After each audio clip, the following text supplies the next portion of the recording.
Huzzah, we are now live with 2.5 minutes to go, and people are waiting already. Good to see that we've got ourselves a nice, loyal audience that want to talk about comics and Comic-Cons and comic projects, which is what we're going to be talking about today. Hello, Michael P. Hello, Sir Lister Smeg. We'll put your official kind of shouts out as soon as we get live, but this is our little preamble to welcome you along to the show. Just a reminder as well, we've changed the format when it comes to the Patreon supporters and the way that we put this video live, which I'm not sure David and Rodney knew about this, considering they're wanting to use this video to promote their Kickstarter. Basically, what we'll do is, as a thank you to our Patreon supporters, we make this video live and complete here on the Sunday. If you're joining us, whatever platform you're joining us on, great.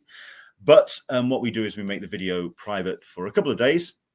I upload the audio version sometime tomorrow afternoon, and then we make the video public again for everybody to see from Wednesday at midday. So then at least the Patreon supporters, they get a nice little bonus for their dedicated support. And thank you very much indeed for that. It's very much appreciated. So it's our little gift to you for a couple of days. You get this kind of exclusive to you, and you can watch back anytime you like if you are a Patreon supporter.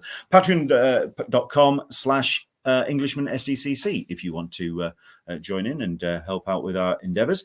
Aaron Neighbors is joining us. Olaf from San Diego. Again, we'll throw up all the messages up on the screen very shortly indeed. And slowly but surely, our guests are coming together. I'm not going to bring Nancy into the studio just yet. She is there. She can hopefully hear us.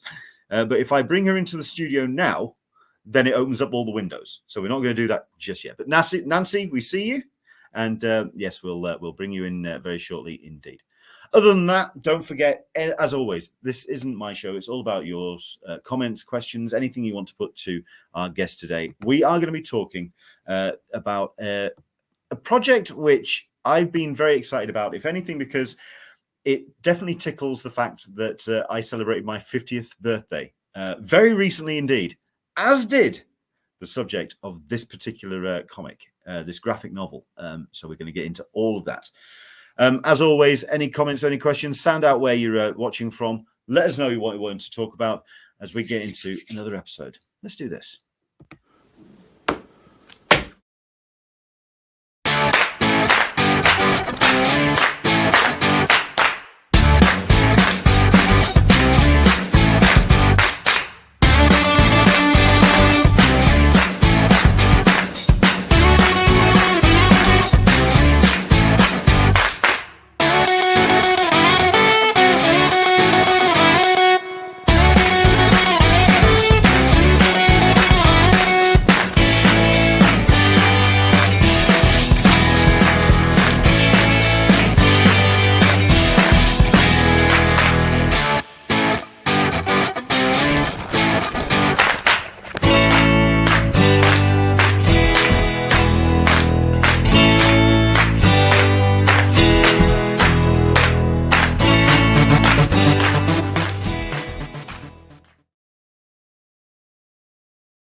Right then. Hello there, everybody. Welcome along to another Talkin Con, a cup of tea with an Englishman in San Diego. My name is Leonard Sultana, and each and every Sunday at this time, we talk comics, Comic-Cons, and all the stuff and nonsense we get to enjoy at such shows, and some fantastic projects which amazing creators are putting out into the world.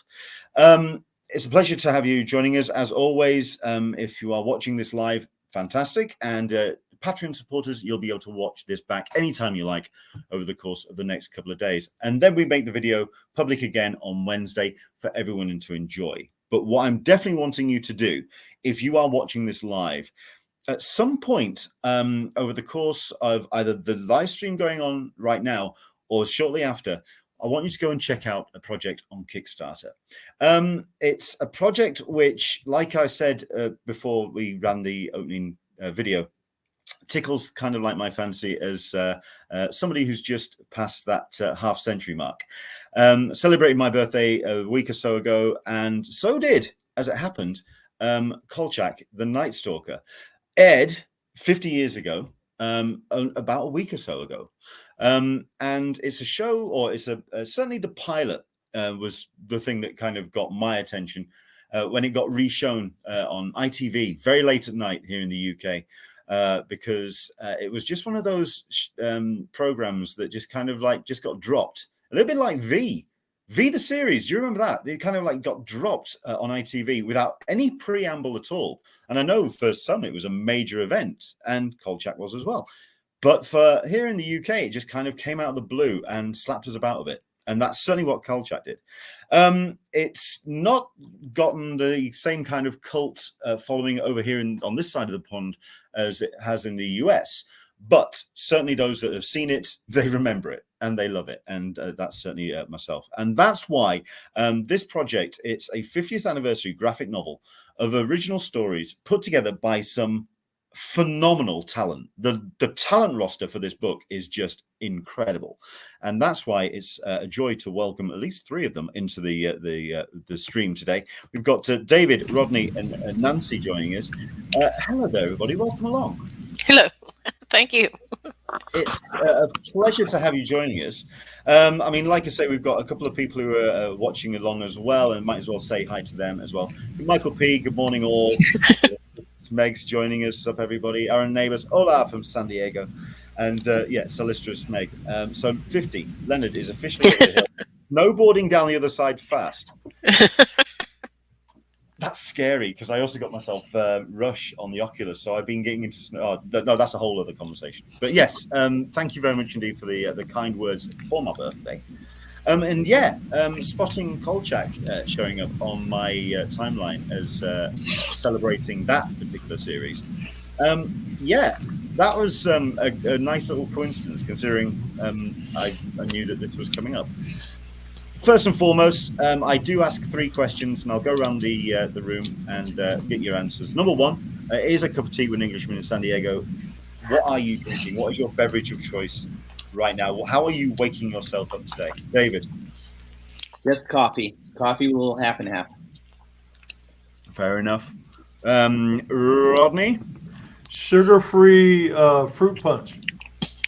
Fair enough. Everyone's being very respectful on a Sunday. Then they're being very they're mellowing into the day. That's cool. Yeah. Nancy, I'm waiting for like an old fashioned or something. No, no, it's coffee. It's the fudge coffee from Christmas coffee from Bones. Not an endorsement. Fair enough. And the question number 2, which is basically because this is a Comic-Con's based show, or it used to be, or usually is. Yeah, your first Comic-Con. Can you remember what that was? And not necessarily as a guest, but even just as an attendee. David, your first Comic-Con. Can you remember it? Comic-Con. My first con was, I think, 1978 in New York City, and it was I don't think it was Creation, but I think it was a Star Trek sci-fi con. And my first San Diego was 89. I had moved to LA in 87, and 89 was the first time that I attended as a fan. Okay, Rodney? I think it was 85. It was a Baltimore Creation Con. I think the first went to the Javits Center shortly thereafter to New York. My first San Diego was 98, I think, when I moved out here. Fair enough. And Nancy? Well, my first, can you hear me, by the way? Yes, we can, absolutely. Oh, okay. with my telemarketer's headset. But my first convention I ever went to was a science fiction convention in Little Rock, Arkansas in 1977 called RockCon. I was still in high school. I was 17. And my first Comic-Con, I believe, was San Diego. And I want to say 90, 91. It was about the time I started writing Swamp Thing. I was still living in New Orleans, but I was about to move to New York. So my mind is very, it's like they all started running together after a certain point. I mean, I certainly buy you on that one. I get that. And the third question I usually ask, or to start the show off, just to kind of break the ice, when you have attended these shows, no doubt you've come across some idols or some contemporaries, those people that have perhaps inspired your work. Has there ever been that kind of cottonmouth moment where the legs have gone a little bit wobbly meeting your heroes?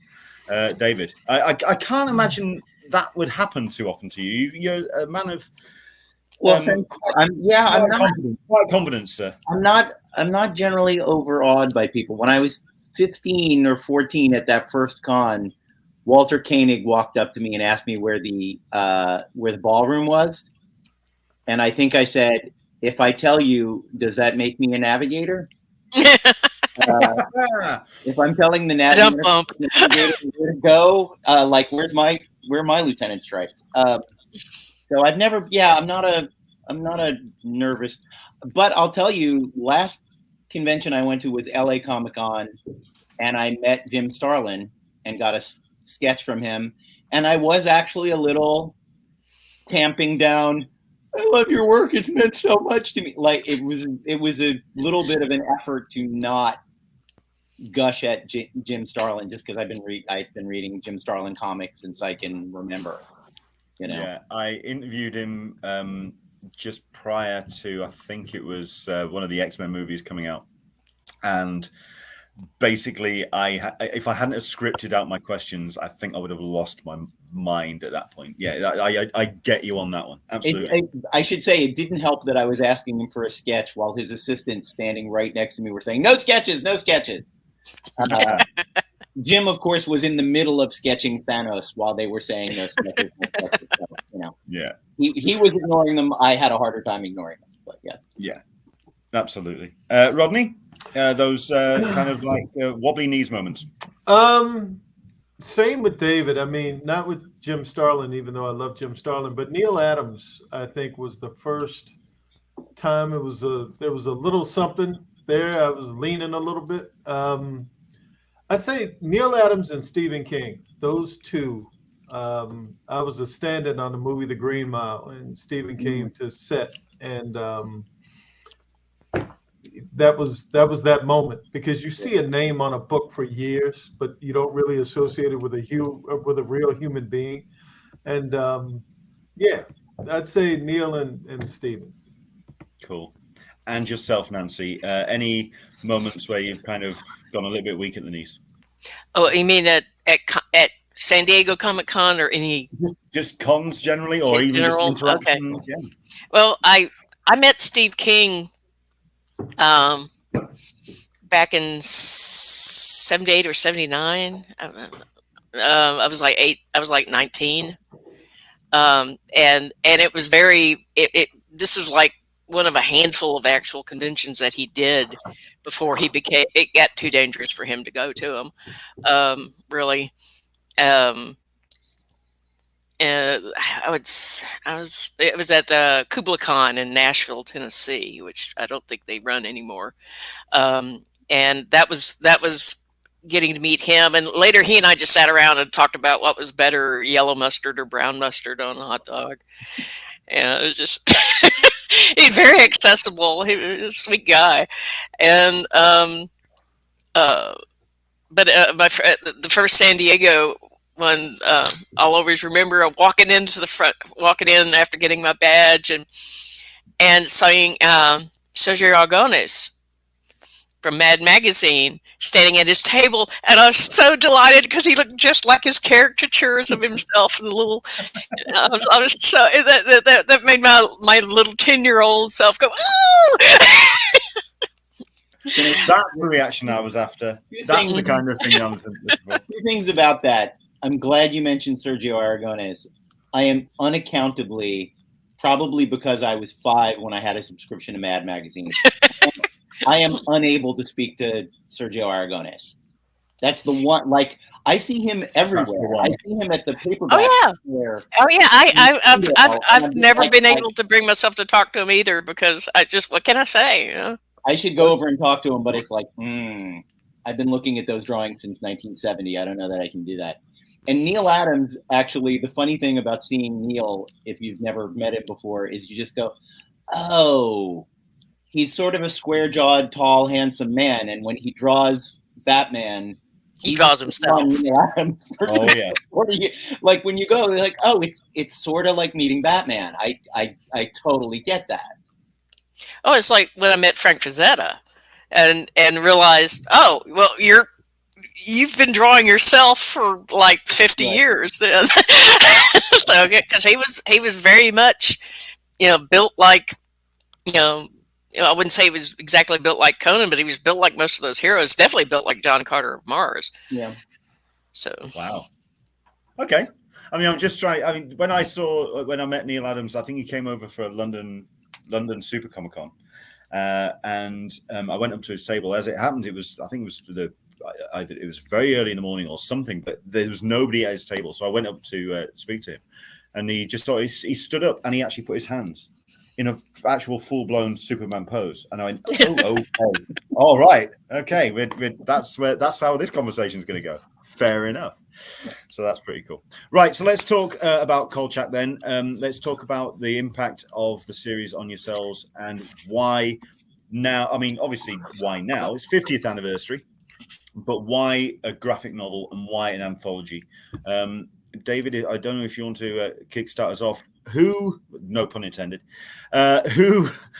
I mean, where did this project come from? Where did this? I want to acknowledge James Avallone, who's in the chat room right now. He is indeed. He's saying hi. Is the editor of the project. The project originated with him, and I can honestly say I got involved because Rodney, literally my involvement is that Rodney retweeted James talking about the collection. And I took a minute of looking at the tweet and going, should I be this guy? I don't want to be this guy. Yeah, I'm going to be this guy. And I retweeted Rodney's tweet and replied, golly, if you do a second edition, I would just love to be a part of this thing. And James reached out a couple of days later and it's like, so as luck would have it for you, someone has dropped out. And what's open is the 1930s, is Kolchak as a teenager in the 1930s. And I was like, that is as tailor-made to my interests. And I'll even, without breaking my arm, patting myself on the back, my interests and my abilities. Your forte. Because of my serious interest in period stuff, I was like, that's the most exciting thing you could offer me, actually. I might have also been interested in the 70s because that's the Kolchak we know and love, and I was a kid then and all that. But yeah, I finished my script the other day and sent it in, and we're all standing on the shoulders of giants, and boy, to be standing on Richard Matheson's shoulders is quite a thing. Yeah. Like, Richard, we've been talking about Steve King, but Richard Matheson to me is the most important and influential horror writer of the 20th century, possibly science fiction writer as well, if you want to throw so much of his other stuff in. I do so little work that is not at least a little bit influenced and or inspired by Matheson. And for those who don't know, the character was created by Jeff Rice. I'm getting that right, James? Yeah. And in an unpublished novel, which Matheson then adapted to the pilot, and he also wrote the second film. They weren't pilots. That was the Manner of Movie of the Week. Yes. Yeah, Movie of the Week. Yeah, the old MOW format, which is relatively new at the time. Yeah, yeah. It's sort of a sad lost art now that has been replaced by a bunch of other things, because the Movies of the Week in the 70s there's a lot of amazing movie. Spielberg's first great movies. Richard Matheson movie, Duel, also an ABC, movie of the week. So all that ramble to say that it inspired so many of us, and was a thing that has stayed with me since childhood. And I think unlike a lot of other fandoms, because it was relatively obscure, it could feel very much yours. Yeah. Well, I mean, that's something I wanted to ask, because like I said in my intro, over here in the UK, it was kind of like thrown very late at night, and it was only something that if you happen to fall across it, that's how we were introduced to it over in the UK. Was it more of an event for you as a US audience? And also out of the three of you, did you watch it first time round? Yeah, I watched them all first time around, all of them. Yeah. Yeah, I think back when that was the only way you could watch them because they didn't. Yeah, weren't a lot of reruns. We've all kind of outed our ages, so it's Yeah. we're not. Yeah. I was 2 years old, I think, when I saw. No, I was a little older than that. But Yeah. David took away everything I was going to say. All right. So that's okay, David. I'll get you back on another one. Yeah, I've loved Kolchak my entire life, for as long as I can remember. Same connection with Richard Matheson. My story is set in the 70s, which is when I saw Kolchak. So I felt like that was sort of, I sort of idealized the idea of me being able to be part of the actual Kolchak when I met Kolchak as a kid. So just honored and excited to be a part of it. Cool. And yourself, Nancy, how were you introduced to the project? James contacted me either, I can't remember whether it was through Twitter or my Twitter DMs or through Facebook or it was email. Slid into your DMs. Okay. Yeah. And asked if I would be interested, and of course, because every time most of my interviews, because I'm considered a vampire expert, I get asked about Kolchak quite a bit, and I watched it. I guess I was like 11 or 12 when it first aired, and remember watching it. And I was like, "Oh man, I've never seen a vampire movie like this before. This is cool." And it's actually kind of scary for TV. And the next day we all went, when we went back to school, we were all talking about it because everyone had watched it, and that was so scary. And then I also watched the Night Strangler when it aired, and then also and I was really eager for the TV series, and I watched that. I thought it was 2 seasons, but apparently it was just 1. My memory was not. But they had a lot more episodes per season back then than they do now. And it was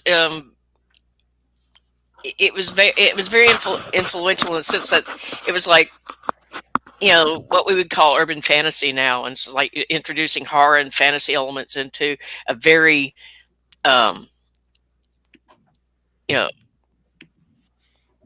mundane contemporary setting. And so it was very ahead of its time. I mean, even as a kid watching it, when I was, like I say, I think I saw it on reruns here in the UK. So, I mean, this has been about, maybe I was 7 or 8 at the time. So around 1980 when it got shown here in the UK on reruns. And yeah, even then it kind of struck me as to how contemporary it was. And it certainly had that kind of that vibe that even in daylight, the monsters can come around the corner at any time. When it came out here in the UK about the same time as The Stand. And even that felt a little kind of old-timey. There was a little bit of a disconnect. It was a little bit removed. Whereas Kolchak definitely felt, oh, okay, so that's what's happening over there now. It's happening. It's very contemporary. So that's what kind of got me hooked. And also, the vibe of Darren McGavin as well, which as we got Michael P. Darren McGavin was the perfect sad sack reporter. Yeah, I'm old enough to remember when he was Mike Hammer on television, and that probably helped make his reporter seem a little bit more believable in the sense of being willing to go in and duke it out and be brave, because American audiences already associated him with a tough guy private eye.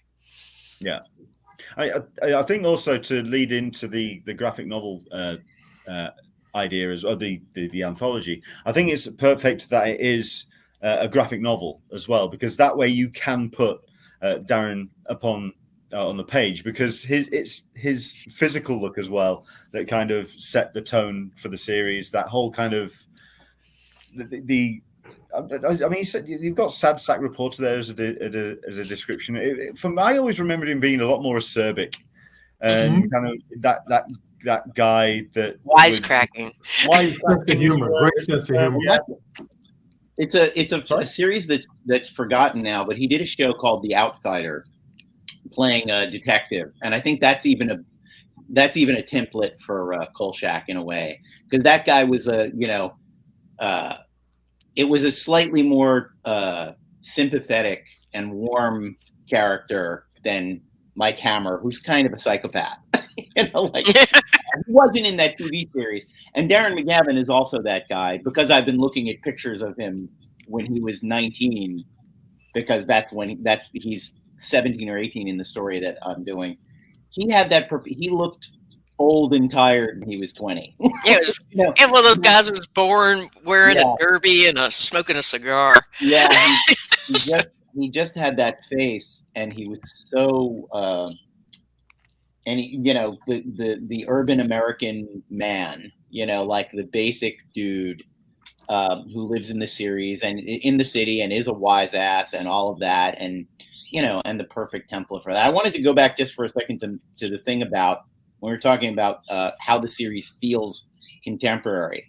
I think Matheson's great strength, and it's one of the reasons he's such a legendary writer and he's still affecting us all, is he did that thing that the best writers of horror and fantasy do, which is instead of just accepting the tropes and representing them as he received them, he thinks, what would it really be like if there was a vampire? What would it really be like if there were zombies? Like there's an attempt to make it make sense, and to make it make sense. And to me, if you make it make sense, it is effective in a way that if you just are watching I hate to be the guy knocking The Walking Dead, but I watch a lot of zombie shows, and I'm like, so the zombie's missing the lower half of its body, but it wants to eat things with no intestines that it can, why is it, how is it eating? Matheson cared more, I think, about making it seem real to you. And making it make, like I said, and making it make sense, and that always works. I mean, also when it comes to a graphic novel as well, I like the idea that we peel back the layers of Karl Kolchak as well, with the working through the decades. I think that's it's a cool concept for the book. I'm guessing that was all James. Yes. Yeah. And, yes, he provided the framework, and we got to pick a decade. I picked the 90s. I have Karl as he's semi-retired, living in Florida in a perma trailer.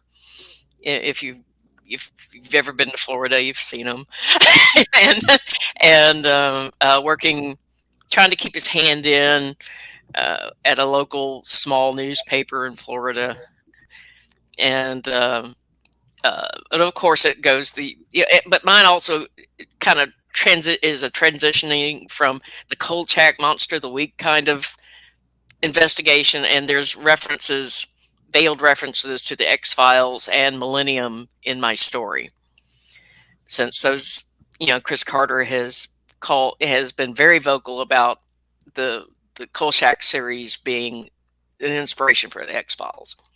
And I believe he's been on both. I think Darren McGavin was on both.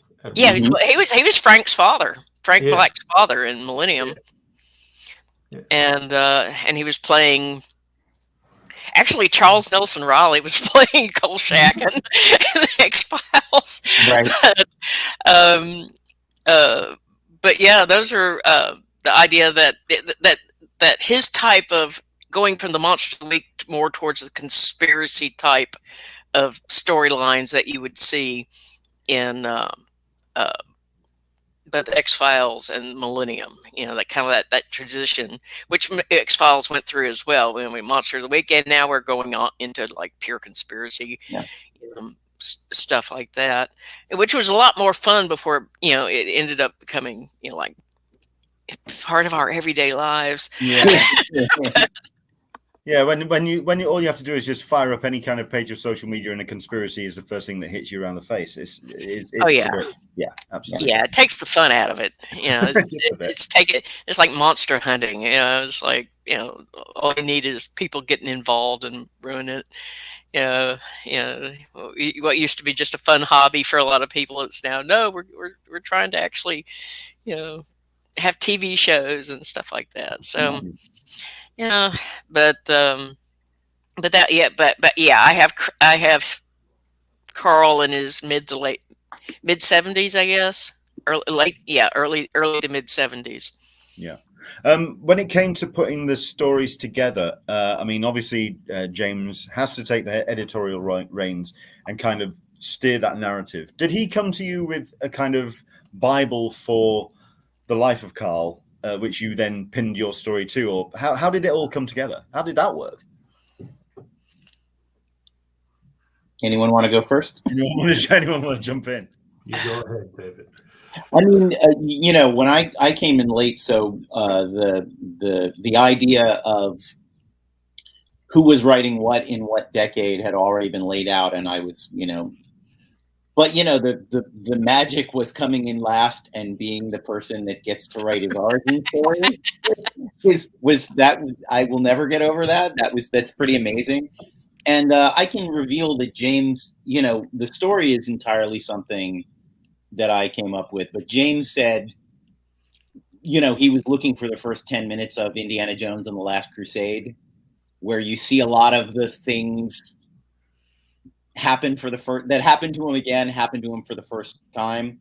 I had the challenge, and I think that anyone writing a story before the 70s has the challenge of having a supernatural element and Carl not processing it as a supernatural element and not. In mine, and this is not a spoiler particularly, the villain is a stage magician. And when the cops ask him, well, how did he do? He's like, he's a stage magician. I don't know how he did it. Like, but obviously, you know, it doesn't. Oh, those meddling kids. But it doesn't occur to anybody that they've seen something supernatural happen. That's why I made the character a magician, because, and you know, the magic of the internet, man. There's an account on Instagram called Amazing Spidergram, and they post hilarious panels from old comics out of context. Usually there's like a ton of sexism or racism, and it's awful, but it's hilarious. And there was one that was this woman pointing off the panel and saying, "Look, Professor Volcano." And I went, "Oh, Professor Volcano. That's the name of that character. That's so great."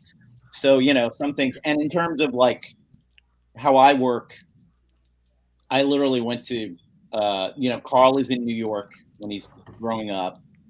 And I looked at like things that happened in New York in 1939.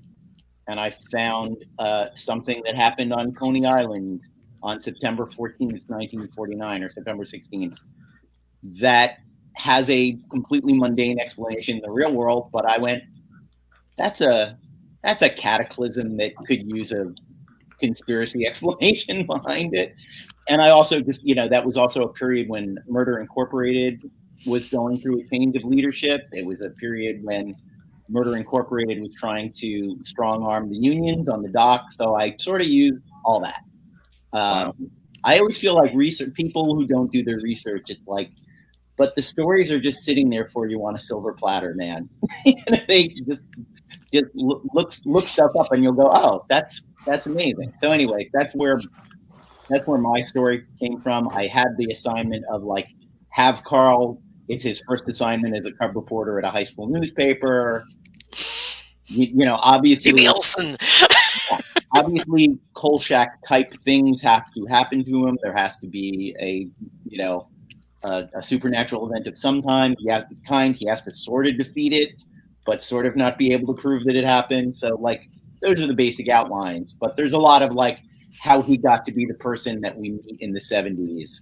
I was able to jam into the pages of the story. And also into the like you say, into the 90s as well. So you're kind of having to, like you say, guide all of that story. I mean, for example, for yourself, Nancy, what kind of basic framework were you given when it came to your story? Well, basically, I was just told you could set it in the 90s. And, so you weren't given anything from James's story in the 80s? Yeah, he mentioned, no, I have no idea. I had no clue what anyone else was doing. Okay.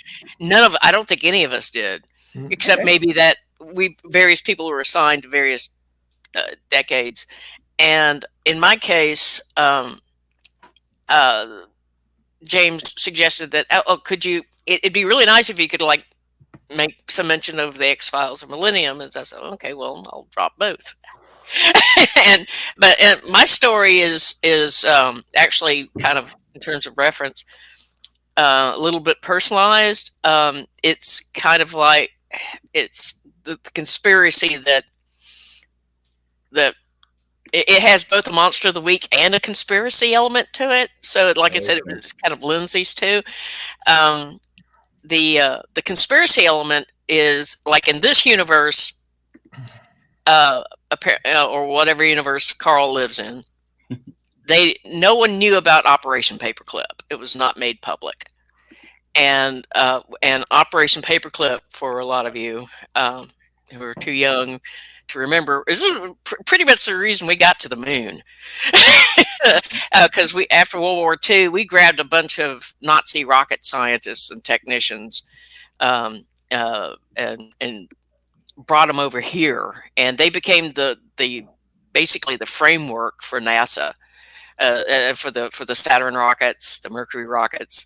Wernher von Braun was like the head of the rocketry division, and so was like Hans Ziegler, I think, over at NASA. Ziegler's like one of the guys that helped invent the concept of the satellite. So, and also Willy Ley, who invented the concept of the space station. And the reason I have so this involves like people, Nazi rocket scientists, people finding out that, NASA had a lot of Nazis working for it. And in my case, I had family connections with Operation Paperclip. My great aunt Lucille was a language expert. She was a polyglot, and she ended up working with the federal government in Alabama, where they were starting up the rocket, the Mercury and Saturn rocket stuff up in Huntsville. And she basically taught Wernher von Braun and Willy Ley English. And she was translating a lot of their paperwork from German to English. And she became actually good friends with Wernher and Willy, and would take them duck hunting down. And I'm from Arkansas originally. She'd take them duck hunting down in Stuttgart, Arkansas. And you have to understand, my Aunt Lucille was a academic. She was a polyglot. She was also a lesbian. Before that was, socially acceptable. She was very much in the Gertrude Stein mold. Right. She smoked a pipe. She went fly fishing. She could shoot the eyes out of a fly. She loved to go duck hunting and fly fishing, and she would not have survived Nazi Germany. So the fact is, so this is my way of kind of dealing with all that. Lucille was the wonderful woman. She died shortly before I was born. I never got to know her. But that's always been, part of the family there. And so I wanted to kind of work that, that original sin. I don't know what you want to call it. Mm-hmm. But hey, we got to the moon before the Russians. Well, yeah. I mean, I love the fact that you've taken that personal investment, and I think that's the thing that I'm kind of getting from a lot of the quotes that I've been seeing from the creatives involved. And I'm certain, Rodney, if you want to back me up on this one, that there is this real personal connection with Kolchak and the world that Richard Matheson created. There was a real visceral connection. With yourself, Rodney, what was your brief, and how did you approach your story? Yeah, I mean, my story is set in the early 70s, shortly after like a lot of the stuff that had to do with the civil rights movement and a lot of social upheaval, certainly in major cities. So my story is set in Harlem. It's during a political election, and one of the politicians happens to be a voodoo priest. And I'm a little intimidated because David's on right now, and he already said something critical about zombies. And zombies are at the heart of my story, and now I have to approach it in such a way. Those are classic zombies. I was going to say, there are two kinds of zombies. There's the Haitian zombies, which is cool and, there you go. And is a fantasy element. And then there's the bullshit George Romero zombies, which pretend to be a virus from outer space. Now, if there wasn't more pressure on me before, now I feel like, I never want to get on David's bad side. Oh. So now I'm writing with David in my head. But no, my story is about basically what David just said, even if it wasn't. That it's more connected to the Haitian idea and religious idea of what zombies are. And Kolchak, because he sort of got his ear to the ground, sort of dips his nose into a lot of that stuff and figures out what's going on and what's behind it and all of that. Fair enough. How long has this been a project that's been going on? Because I'm curious how long you were given to kind of dive into your story and really kind of tear the layers into it and really kind of break it down. How long were you given to put these stories together? It's been a minute for me. I know you came in late on this one, so David, so you had the reduced timetable, I'm guessing. Yeah, but I feel like the first conversation with James was maybe November or December. Like it wasn't yesterday. Around the same for me.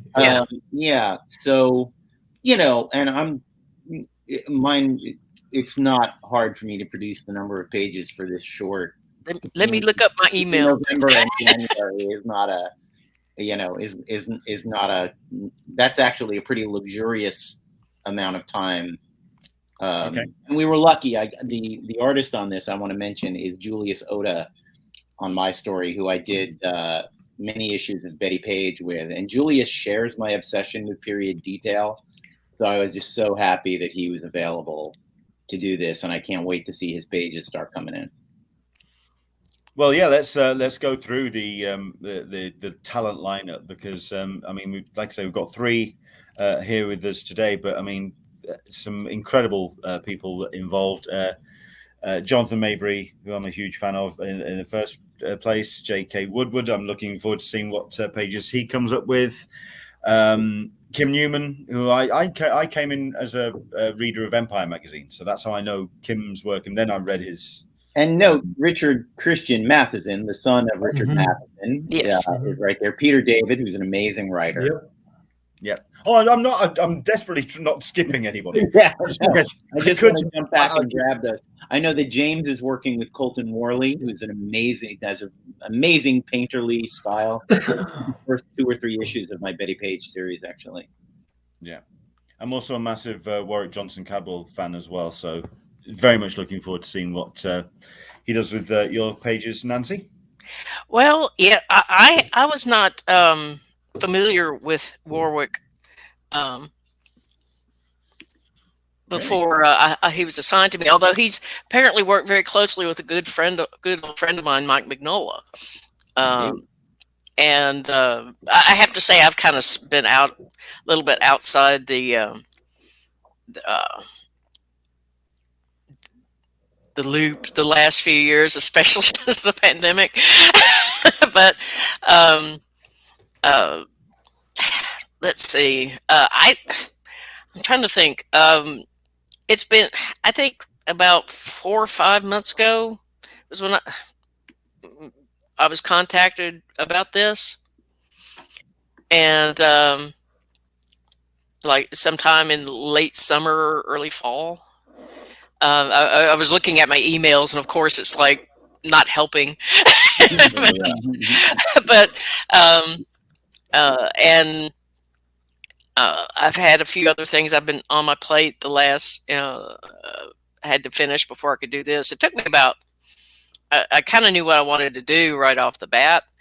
I just had to figure out a way to do it, and James asked me to do it in 12 pages. So that was my that was really the only thing. Is like, set in the 90s. If you can work in X-Files and Millennium into it, that's good. And 12 pages. Yeah. So, and just that's kind of like, all right, well, let me go build this birdhouse, and I'll I can see if we can fit a bird in it, and minimal. I think I've been only minimal edits. I think I need to change the last line, and that's it. Okay. So he's definitely given you your sandbox to play in, which is great. I mean, it's when you were saying there that you have had other things on your plate, and I was waiting for you to just say for the last couple of years, as have we all. Yes. It's safe to say that we've all had things kind of like, occupying our brains. I started with a question a little bit earlier saying, why is this the perfect time for Kolchak? And then I kind of answered my own question with obviously the 50th anniversary. But this, I feel, is something that could be published at any point, and especially now, considering that for the last couple of years, like you say, we've had the kind of the atmosphere and the environment for conspiracy theory, for those aspects of life which have been debunked, and where, I mean, I think the old line about you were talking about The Walking Dead, about if The Walking Dead happened now, no one would survive, because no one would they'd run out to get bit so they could get immunity. Yeah, no one would obey. Well, I would say that the reason Karl Kolchak is eternal, and particularly today, we have noticed in the past 5 years, particularly, a massive shortage of uncorruptible truth tellers in the Fifth Estate, in the Fourth Estate. We could use more Karl Kolchaks at the Washington Post. They seem to be completely out of them at the New York Times, and that's a sad state of affairs. And I think it's always inspiring to see a template like that. We want reporters to be Karl Kolchak. Yeah. We want to live in a world where there's a man like Karl Kolchak that no police captain and no publisher can say, "Oh man, don't look into that. Don't investigate that. No one wants to hear about Vladimir Putin." Like, no, man, I want to hear. He'd have a podcast. Right now, Karl Kolchak would be an unemployed guy in his basement with a podcast. Yeah. Probably making more money. That's true. That's true. If we could get him one of those $100 million deals with Spotify.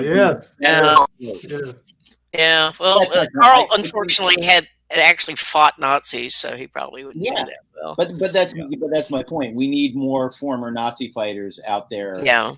We need more voices like Karl Kolchak, and I think that's at the base. That's why anybody reads a comic book. That's why anybody reads heroic fiction. Is we want to live in a world where there are Karl Kolchaks. Yeah, and he pays the price for, his standing up. Maybe we can get Neil Young to play. Maybe we can get Neil Young to play him. Yeah, right. But to me, that's why Karl isn't an unbelievable fantasy. Yeah, that's what makes it a mature storytelling vehicle. Is he does not get a medal from the president and win the Pulitzer. Yeah, he's out there telling the truth and bucking the man. Yeah, and that may be one of the reasons why man and he can't keep a job, and he's been wearing the same suit for 30 years. Exactly, you're a sucker. Yeah.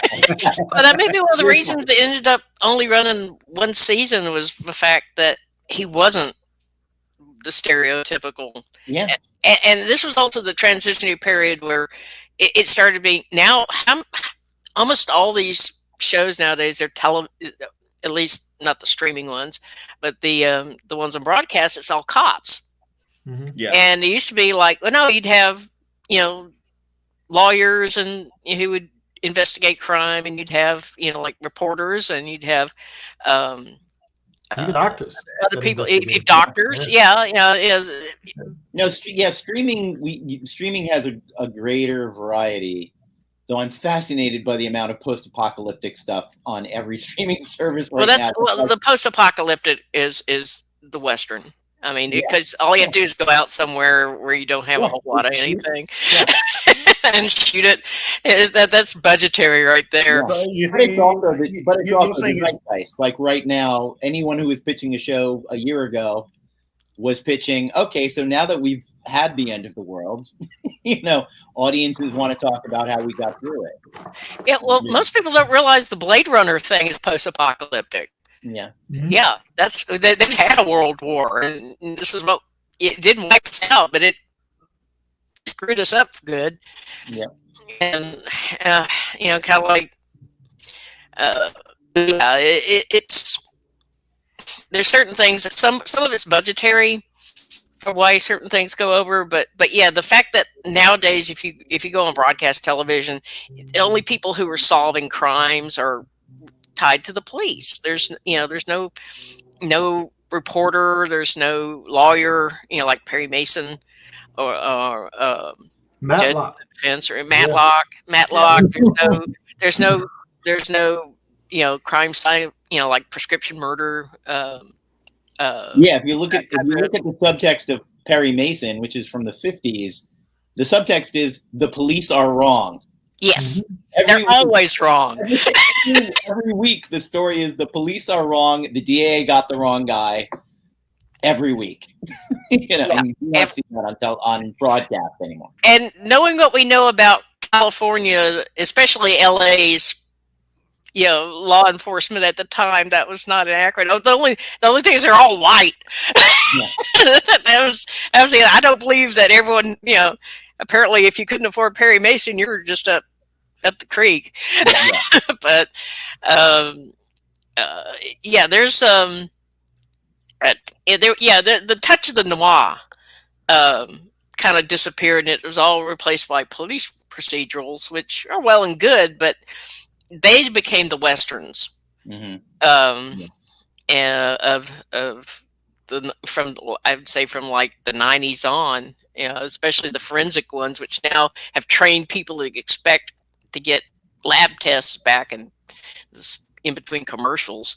Yeah. I think the idea of you're talking about the genres evolving into each other. I mean, you feel, or you say that the apocalyptic world is the genre de jour at the moment, but I think the zombie kind of storylines, they've faded out because we've all seen how we would all act in a actual pandemic. So now it's social dystopia. So that's why some big shows of talking about the way that the man will always get us down. I think those are the ones that are there's no way to win. No, and that's why we need a KOLCHAK to kind of and I'm really curious to read the anthology, especially at the back end, to see how he would have coped against the authorities of the 80s and the 90s that did a very good job of slapping down the like I say the Fourth Estate and keeping them very much under line. Yeah, my story involved. The only thing I had to change was in my story. Actually, I had it, and this is supposedly his last. I had it written as this story is the one that broke him, and why he said, "Yeah, I'm just retiring. Screw this.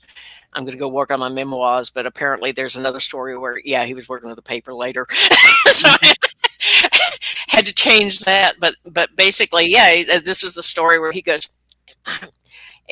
And it wasn't even like the FBI, even though he gets warned by the FBI and he gets warned by the Millennium Group to stay out of it. still writes a story, but they're not the ones that stop it. It's his editor who says, our readers don't care. They just want to know what the early bird special is. and he realizes that it doesn't matter. And nowadays he wouldn't have a job because we don't have papers. No. Right. Yeah. I was about to say. I mean, for yourself, Rodney, then, I mean, when you've got David's story, which is very much his Carl's genesis, and you've got Nancy at the other end of the bookend, and you've got your story in the 1970s when we know Carl's energy, and we know him from the series, and we know that from those stories. Did that give you a little bit more freedom to kind of like barrel on for where you're not having a kind of broken Carl at one end? No, it did. It was certainly a tone that was easier to strike and one that I was more familiar with. It was the one from the book. It was the one that, I actually have Richard Matheson's original scripts. They came in a book not too long ago, and I bought that and was honored to have Mr. Matheson sign it for me at Dark Delicacies here in Burbank. Wow.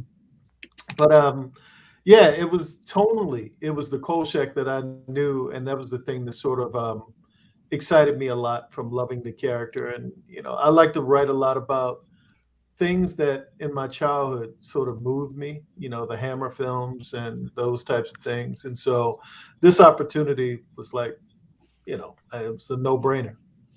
Cool. I would say all of our stories are love letters. Yeah.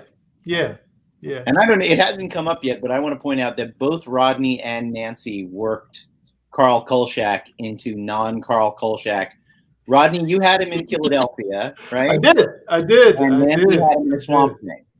Yeah. He's not by name, but he's very, very much there in person. Yeah. Mine just has Carl. Yeah, I just have Carl, so I don't get sued. Got you $10, buddy. Looks like it. Yeah. We all do it. Come on, buddy. You got you $10. My story in the anthology ends with a Godfather reference, which I will be curious if anybody picks up on. Well, now you told us. You just have to figure out where it is. You can't give the Easter egg away. Yeah. We'll ask a couple of questions, then we'll let you get off and enjoy the rest of your Sunday. Certainly when it comes to the book coming out as a Kickstarter, I find that interesting that it went in that direction, because I think that this could have been a project that could have been picked up by a publisher like IDW, Dark Horse, whatever, and published direct to mainstream. But also, I think the Kickstarter really emphasizes the fact that this is very much, and I'm going to try and word this statement without offending anybody, that it's very much aimed towards an audience of a certain age that remember the series first time round and have disposable income. And that's where you can then have that money poured into a Kickstarter. Do you think that was the appeal of going crowdfunding with this particular project? Yeah, probably. I mean, basically, boomers and Gen X, that's we're the ones who remember Carl Kolchak. Yeah. And at a pivotal time, like when you're young, as opposed to walking in on it when you're in your 20s or 30s and seeing it on streaming or whatever. And everyone, you go back and look at the TV series, and by today's standards, a lot of it is quote unquote, cheesy, because it was, the budget wasn't anything like that you would have nowadays for something like this. Or I would even say, I never watched the attempted reboot a few years back, but I got the impression that the budget for that was actually a little bit higher than what in terms of from 1970s to $2,000 would have been. But you also had the benefit of all these really great character actors, and that's the thing when I watch the TV series, it's like all these amazing character actors that I remember watching when I was growing up. Now, they were going like from Beretta to Kolchak to Kojak to Star Trek, and they were going from like studio to studio to that week to shoot whatever they were doing. And so I was like, man, they used Richard Kiel a lot. I didn't realize that. Well, sure. But again, he was like one of the few like 7 foot tall guys you could get after Ted Cassidy passed away. Yeah, if Ted Cassidy wasn't around, you got Richard Keel. That's it. You're out. Yeah, and it's. I think, I do believe it, because you become aware of the fact. I have some friends in the underground comics community, and they're watching their market share age and die. They're realizing we only have like and their discretionary income is becoming focused more on healthcare. So they're like, we only have a limited window to be able to strike and get some be able to sell what we're doing, or make ourselves have something resembling a retirement at this point. So it is aging out, because it's always because a lot of people it's like, what's the old man doing chasing vampires? For the Christmas card. Because to be frank, I would imagine 99.9% people, if they knew who Darren McGavin was, you wouldn't be able to tell you who he was. But if you showed a picture of him, you go, "Oh, the old man from Christmas Story." And I like to think that maybe like Ralphie is actually Carl as a child. And grows up to be Carl Kolchak. I will confess, I was asked by James to put a Christmas Story reference into mine, and it's there. There is a one panel Christmas, and I think I found a way to make it natural, but readers will have to decide. To your question, I will say that, age to one side, when you have something that's as niche a fandom as Kolchak, the great thing about Kickstarter, I've done a handful of them the last few years, and they've all been relatively successful. And what I've learned from them is there's so much about extreme investment from the fans, and not just their $20 or their $40. It's their feeling of ownership of the project. They're feeling like they are executive producers of the project. And Kolchak, for reasons we've discussed earlier, is absolutely a fandom that can be yours in a way that you can't really say that about Star Trek in the 21st century. You can't say that about Star Wars. You can't say that about a lot of fandoms, where it's like, this is so niche. This is such a thing that anyone under 50 had to discover this, like stumble across a YouTube link. And watch the pilot on YouTube and stick with it and go, oh my God, this is so great. And I know those people are out there, and those people are also following the Kickstarter and donating to it. So it's safe to say that the Kickstarter is doing remarkably well. I mean, okay, I'm going to have to show it as the. Can I actually bring up the? Oh, yeah, there you go. The conversion icon there. Over here in the UK we're English pounds, but it's a $14,500 goal. It's 81,863 at the moment, with 11 days to go.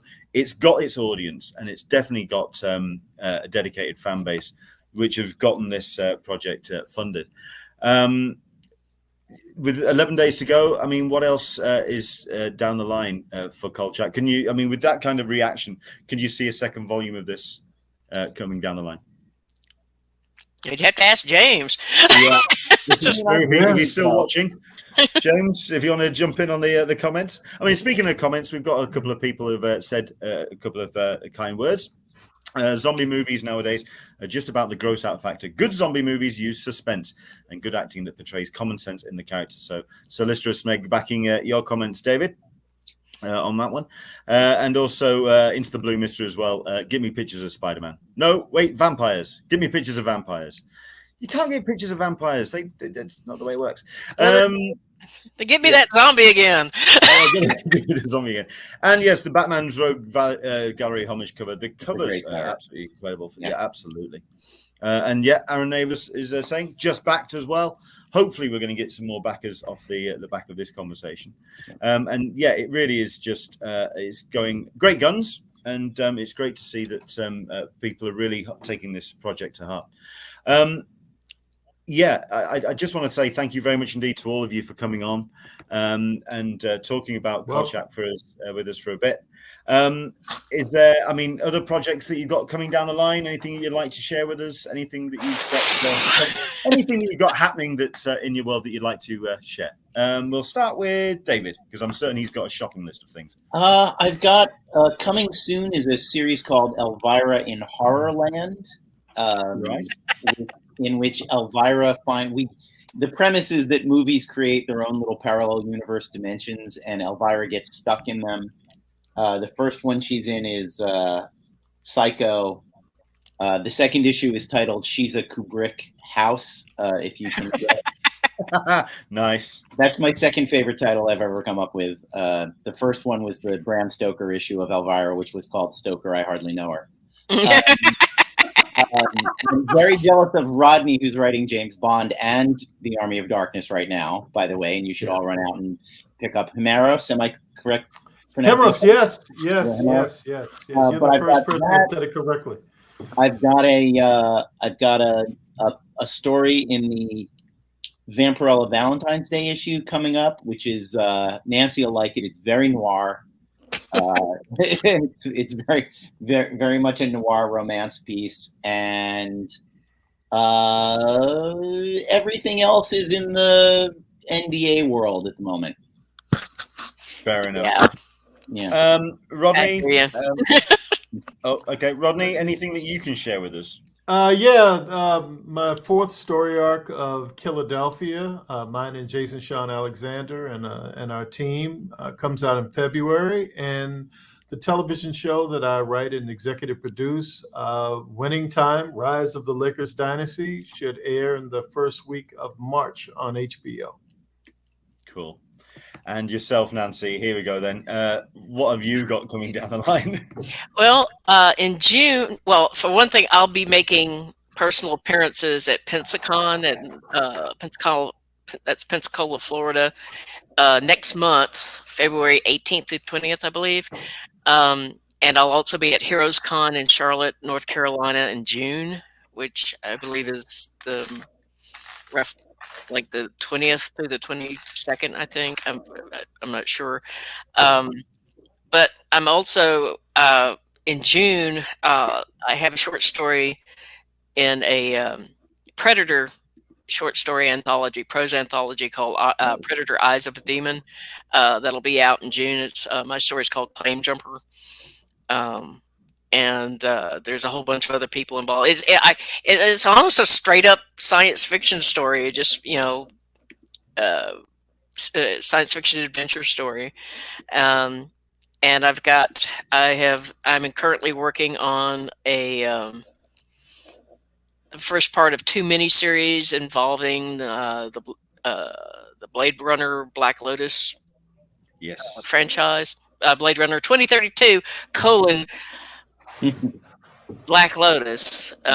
They just get progressively longer. I'm doing that with Titan Books right now. I just turned in the second script for the first miniseries, and I've got obviously KOLCHAK coming out, and I'm also right now very deep into NDA territory. But hopefully I will be able to say something in a week. I don't know. Well, fingers crossed. If people can, where is the best place for people to find out the latest about what you're up to? You haven't put your Twitter handles in your banners, but if you can just want to very quickly, where is the best place to find where you get up to? Is it Twitter? Is it Facebook? David, for yourself? The easiest thing is I have a website. Grandpa has a website, davidavallonefreelance.com, and that branches off to all of the things rather than give a list of other links. A whole bunch of MySpace links on there. No, nothing but MySpace. And please be my friendster. Live journal links. Hey, listen, from what I've been reading, live journals could be making a comeback. Hey, people are talking. Anything could happen. Indeed. Rodney, best place for people to find out the latest for yourself. at the Rodney Barnes on Instagram and Twitter. Cool. And yourself, Nancy? Now that you asked me, I have a Patreon amongst other things, but I also, let's see, what's my Twitter handle, because I can never remember.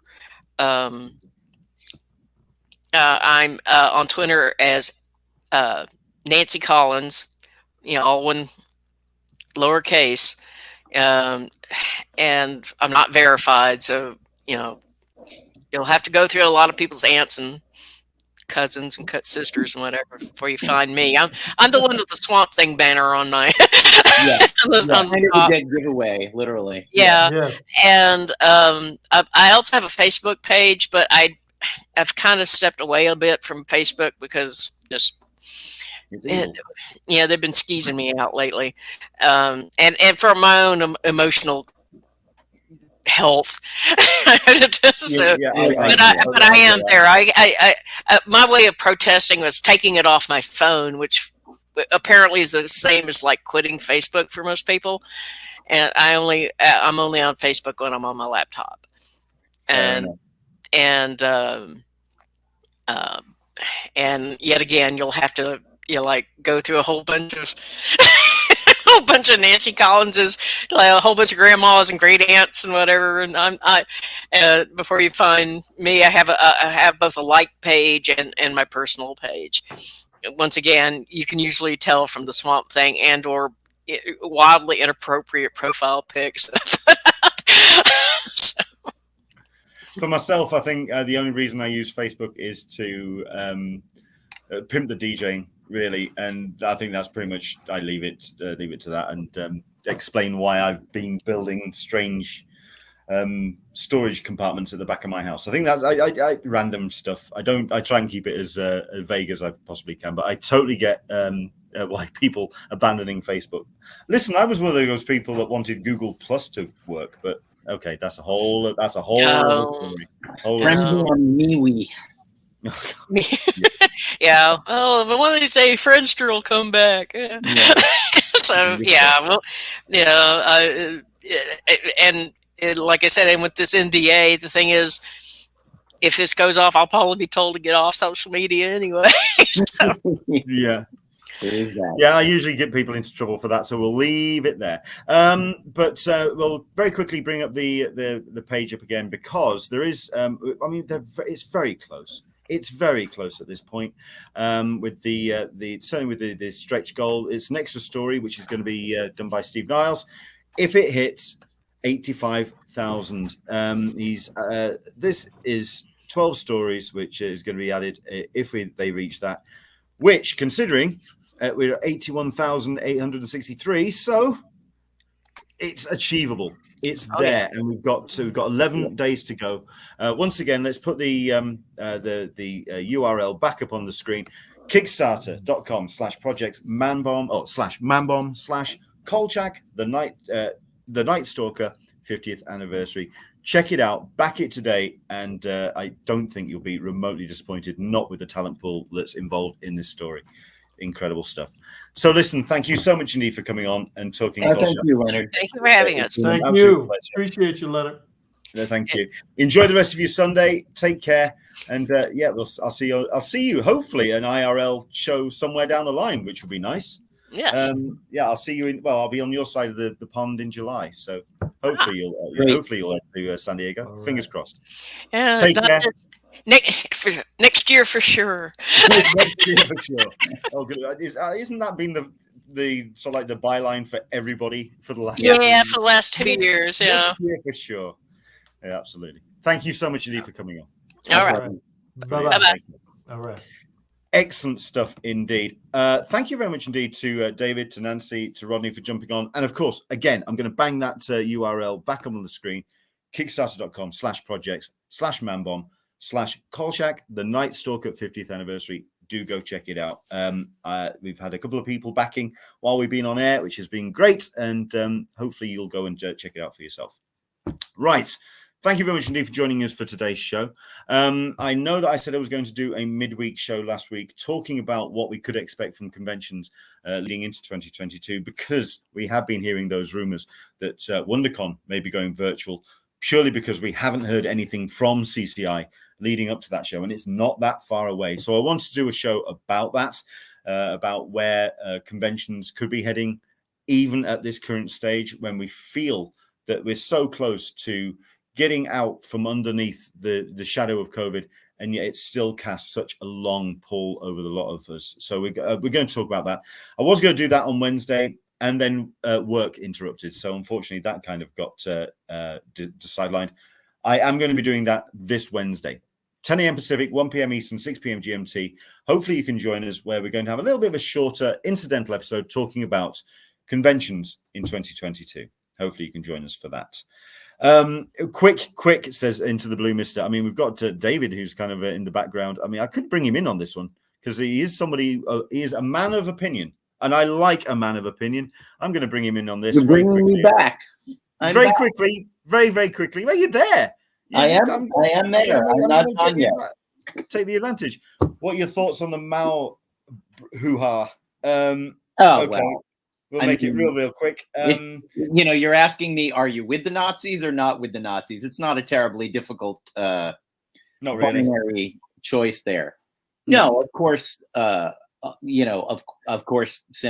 censorship and book burning are bad. All they've managed to do is put Mouse back on the bestseller list. Yeah, and make 1,000 kids who never would have read it now go, oh, it's banned, I should read this now. Yeah. For myself, my only concern is the fact that everyone's focusing on Mouse. Yeah. When we're talking a whole raft of books, certainly covering LGBTQ topics, covering minority topics. Literally, of all of the books, Mouse is the one that didn't need the help. No. But yeah, absolutely. Mouse is the one who didn't need the spotlight. It didn't need the help. Everybody knows it. It's not obscure in any way. And there's 1,000 books out there. I mean, there's something to be said for the fact that there are so many books that they would ban if they had bothered reading them or knew anything about them, but they don't bother to read them or know anything about them. So it is the classic case of somebody has just skimmed through, found a mouse penis and gone, right, okay, we're banning that. Yeah. Without actually reading the context, and it's your typical myopic reaction. But certainly for myself, I mean, I have been reading other comments as well from some well-known artists that have issues with the creator of Mouse. Yes. Yes. That's sort of how you feel about Art Spiegelman as a human being is completely distinct from wanting him banned or not wanting him banned. Correct. Correct. I don't have any personal. You don't have a dog in that personal contact with Art Spiegelman, and the people the friends and colleagues that I respect who don't like him terribly much are people who I like very much. So I think you and I have been seeing the same thread, sir. Yes, I think we're talking about the same person who is an opinionated fellow. Isn't he just? Yes. Isn't he just? There's I feel like there's my father was a pulp fiction writer and a cranky old man, and I am he's gone now. And I am very familiar with the personality type. Yeah. And I would say the person we're talking about falls on the scale between Harlan Ellison and my father. My father is possibly the nicest, and Harlan was the most difficult to get along with. And I got along just fine with Harlan. Fair enough. I managed to get along just fine with Harlan. Yeah. If Bob Block can stand him, I can stand him. So for myself, like I say, there are other books that have been put on these lists, and the fact that they are being able to implement those bannings is, frankly, we're in a whole other twilight zone when that can happen. There's a philosophy is a grand word for it, but there's something that I call the weak hand syndrome, which is conservatism knows it has the weak hand. It knows that it is an impossible thing to sell to young people, especially young people without an authoritarian bent. There are young people with an authoritarian bent. There are young people who need mommy and daddy and the gym teacher and Mr. Policeman on the corner to tell them what to do and how to behave and all that. But the reason they ban books and we don't is we're not afraid of people being exposed to any particular worldview, because we are confident that someone can see Triumph of the Will and go, well, but this is horrible garbage. Yeah. Whereas and learn from that. Yeah. And look, it's like, Which is why it should be in a library. I think Gone with the Wind is possibly the most dangerous film ever made in the English language, because it presents a view of American history that is so distorted that I think it is literally contributory to Jim Crow, to racism, to all of that. I would also like to make a slight side note about Gone with the Wind. I think this observation is completely original to me, and I'm proud of it, so I will repeat it. Go on. It's a movie about the American South in the Civil War. You know what's not in the movie? A single white Southerner. Yeah. The Southerners are played by 3 Brits and a guy from Ohio. Rhett Butler, the flower of Southern gallantry, is a Yankee. And Ashley, Melanie, and Dear Scarlett are all from within 100 miles of London. Yeah. So, I think there's kind of a funny, like, Disney movie version of the American South, where if they kind of felt like, well, if we have someone in here with a good Southern accent, it will remind people of the real world. So let's make damn sure that no one in this movie actually sounds like what American audiences associate with massive racism, which is that voice. So no one is actually doing an acceptable Southern accent in the movie. There's literally no one. It's interesting as well that you say that, considering that every time I watch Gone with the Wind, it seems to be shot on that same film stock where you would then have Tom and Jerry, or an animated character just sort of like bouncing around in the background, and you do expect to see animation going on in the background to Gone with the Wind. It's a Disney theme park called Confederacy Land. It has nothing to do with reality. It's a complete fantasy of history. Yeah, and America is full of people who believe it. Yeah. Well, there you go. That's our thoughts. So the trick is you don't ban it, but you definitely you let people see it, and then you show them Glory, and then you show them Selma, and then you show them Malcolm X, and show them the something that's a little closer to real history. But yeah, I mean, art. A screenwriter once observed, and I think this is something you have to accept, is that if you believe that art can exalt the human spirit, if you're someone who can look at Michelangelo and say this made my heart sing, you also have to accept that there is something done to you by watching art that does not exalt the human spirit. And anybody can love what they love, but you do have to be conscious of the fact that it works on you and that it has an effect on you. And you need to, I read For Whom the Bell Tolls in the 90s, which, for people who don't know, is about an American serving on the anti-fascist side in the Spanish Civil War.